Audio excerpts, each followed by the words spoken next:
बिहार और देश विदेश के सुपर फास्ट न्यूज में आप सभी श्रोतागण का तहे दिल से स्वागत है।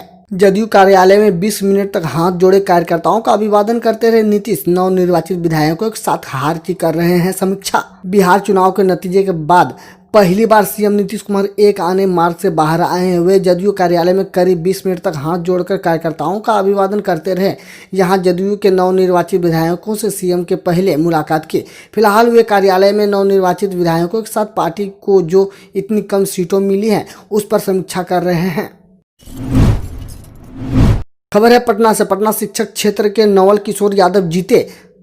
तिरहुत में देवेश चंद्र ठाकुर व सारण में केदारनाथ पांडे आगे हैं। बिहार विधानसभा चुनाव के बाद अब विधान परिषद के स्नातक एवं शिक्षक निर्वाचन का परिणाम भी आने लगा है। इस क्रम में पहली जीत पटना शिक्षक निर्वाचन क्षेत्र से भाजपा नेता नवल किशोर यादव को मिली है। उन्होंने अपने निकटतम प्रतिद्वंदी को 1263 वोट से हराया। पटना स्नातक एवं शिक्षक निर्वाचन क्षेत्र की मतगणना सुबह 8 बजे से आर्यभट्ट ज्ञान विश्वविद्यालय में चल रही है। स्नातक निर्वाचन क्षेत्र के मतपेटी शाम 3 बजे करीब खुली। इनके नतीजे देर रात तक आएंगे।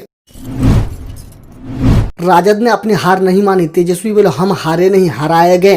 परिणाम हमारे पक्ष में पर फैसला एनडीए के पक्ष में आया। बिहार चुनाव के नतीजे एनडीए के पक्ष में भले आए हों लेकिन राजद इसे हार मानने को तैयार नहीं है। नतीजा आने के 2 दिन बाद राजद नेता तेजस्वी यादव ने कहा कि जनता का जनादेश महागठबंधन को ही मिला है, पर चुनाव आयोग का नतीजा एनडीए के पक्ष में आया है। उन्होंने कहा कि हम हारे नहीं, हराए गए हैं। चुनाव परिणाम हमारे पक्ष में आए जबकि फैसला उनके एनडीए पक्ष में आया है।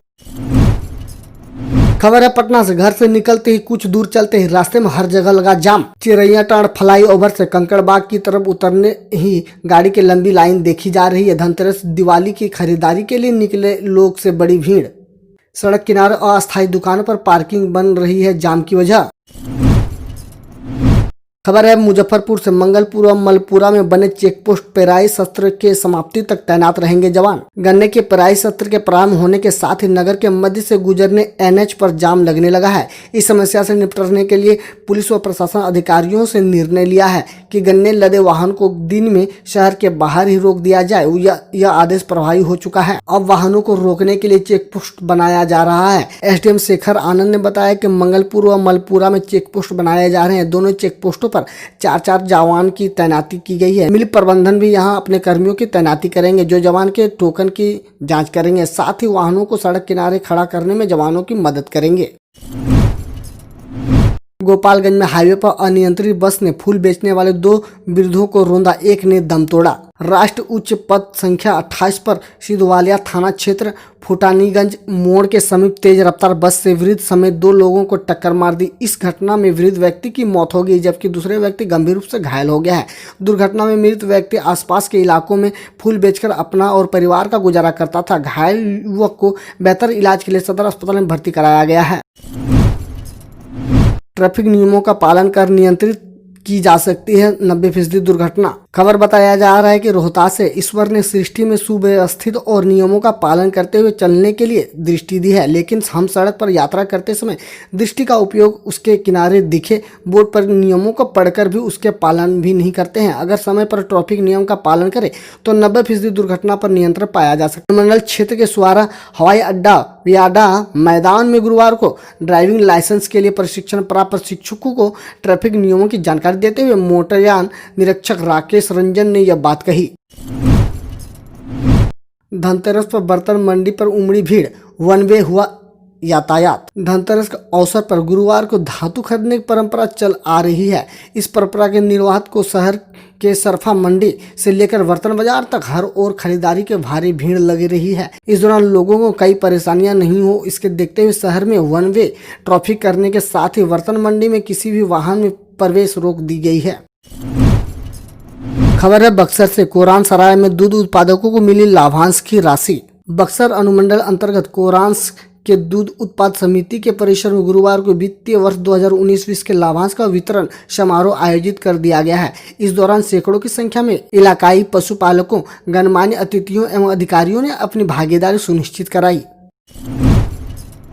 खबर है सहरसा से। तिलावी नदी पर पुल बनाने का काम धीमा रहने से बढ़ी परेशानी। NH 107 अंतर्गत रंगनिया, बनमा, सोनवर्षा, राज सड़क मार्ग स्थित रसलपुर चौक के समीप सुगमा तेलावे नदी पर पुल का निर्माण धीमी गति से होने के कारण लोगों का आवागमन की समस्या बनी हुई है। इस पुल का निर्माण 12 माह में पूरा होना था, लेकिन यह पूरा नहीं हो सका। वहीं पुराने पुल के वर्षों से क्षतिग्रस्त होने पड़े रहने के कारण इस सड़क मार्ग से आवागमन पूर्ण रूपित बाधित है। आवागमन वर्षों से बाधित रहने की वजह से क्षेत्र के लोगों को काफी कठिनाई का सामना करना पड़ रहा है। लोगों के माने तो इस क्षेत्र के लोगों के लिए यह सड़क मार्ग लाइफलाइन के समान है। इस सड़क मार्ग को होते हुए क्षेत्रवासी सोनावर्षा राज प्रखंड एवं जिला मुख्यालय सहरसा के अलावा खगड़िया और पटना आदि जगहों पर जाते थे। देश विदेश के लिए सुपरफास्ट न्यूज में आपका एक बार फिर से स्वागत है। कांग्रेस नेता राहुल गांधी बोले, भारत में पहली बार मंदी देश के ताकत को मोदी जी ने कमजोर में बदला। भारतीय अर्थव्यवस्था शायद पहली बार तकनीकी मंदी दौर में जाने पर कांग्रेस नेता राहुल गांधी ने कहा, भारत के इतिहास में देश में पहली बार मंदी आई है। भारत की ताकत को मोदी जी ने कमजोर में बदल दिया है। गौरतलब है कि आरबीआई ने चालू वित्तीय वर्ष की पहली छमाही में जीडीपी में गिरावट की बात कही है। सचमुच जनता मालिक है, लेकिन देखिए उसने आपकी क्या स्थिति कर दी। नीतीश से मनोज झा। आरजेडी नेता मनोज कुमार झा ने बिहार के नवनिर्माण मुख्यमंत्री नीतीश कुमार के जनता मालिक है ट्वीट को लेकर कहा, सचमुच जनता मालिक है, लेकिन उस जनता ने देखिए आपकी क्या स्थिति कर दी। उन्होंने कहा, नीतीश जी 40 सीट लेकर फिर से मुख्यमंत्री बनने का सपना देख रहे हैं। आपका ये मोह कितने दिन चलेगा ये ईश्वर जानता है।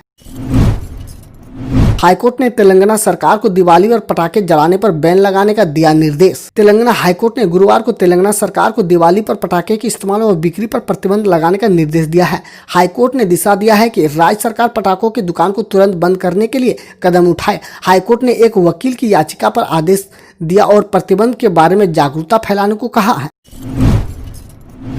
बहरीन के प्रधानमंत्री बी सलमान के निधन पर पीएम मोदी ने जताया शोक। प्रधानमंत्री नरेंद्र मोदी ने दुनिया में सबसे लंबे समय तक प्रधानमंत्री पद पर रहने वाले बहरीन के प्रधानमंत्री शेख खलीफा बिन सलमान अल खलीफा के निधन पर शोक जताया। पीएम ने ट्वीट किया, दुख की इस घड़ी में हमारी प्रार्थनाएं बहरीन के राजा शाही परिवार और बहरीन के लोगों के साथ है। सलमान 1971 से बहरीन के पीएम थे।